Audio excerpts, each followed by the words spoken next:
विलयन तो विलेय और विलायक से बनता है, लेकिन अब विलयन के गुणधर्म यानी विलयन में कौन कौन से गुणधर्म पाए जाते हैं। सबसे पहला तो गुणधर्म पाया जाता है कि विलयन क्या होता है, समांगी मिश्रण होता है। समांगी का भी जस्ट पहले मैंने बताया था कि समांगी यानी जो समान मात्रा में पाए जाते हैं, जैसे वायु का एग्जाम्पल दिया था, नींबू पानी का एग्जाम्पल दिया था, यानी शक्कर, ये सब क्या होंगे, समांगी मिश्रण कहलाता है विलयन। दूसरा होता है जो विलयन का जो कण होते हैं, यानी उसमें जो कण होते हैं उनका जो व्यास होता है, कणों का व्यास 1 नैनोमीटर से भी कम होता है, यानी उससे भी छोटे होते हैं, जिसे अपनी आंखों से भी नहीं देख सकते हैं।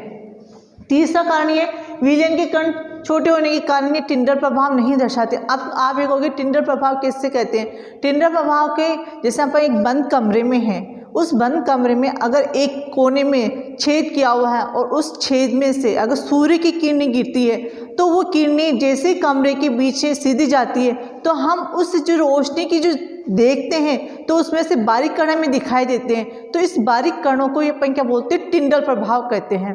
अब टिंडर प्रभाव तो विलयन के कण इतने छोटे होते हैं कि हम इसको अपन इसमें क्या है कि टिंडर प्रभाव नहीं दर्शाते हैं। अब यहाँ पे आते हैं कि विलयन की सांद्रता कैसे, अपन कोई भी सॉल्यूशन ले रहे हैं उसकी सांद्रता कैसे ज्ञात कर सकते हैं कि किसी विलयन में उपस्थित, यानी कोई भी विलयन है उस विलयन में उपस्थित विलेय पदार्थों की संख्या, मतलब कि जैसे उस विलयन में कितने विलेय पदार्थ उपस्थित है उनकी संख्या और विलयन की सांद्रता कहलाती है। जो इसका जो सूत्र बनता है, यानी विलयन का जो द्रव्यमान प्रतिशत होता है, विलेय पदार्थ का द्रव्यमान और विलयन का द्रव्यमान इंटू 100, इससे अपन क्या कहते हैं, विलयन के अपन प्रतिशत की मात्रा ज्ञात कर सकते हैं, उसकी सांद्रता आप आसानी से ज्ञात कर सकते हैं।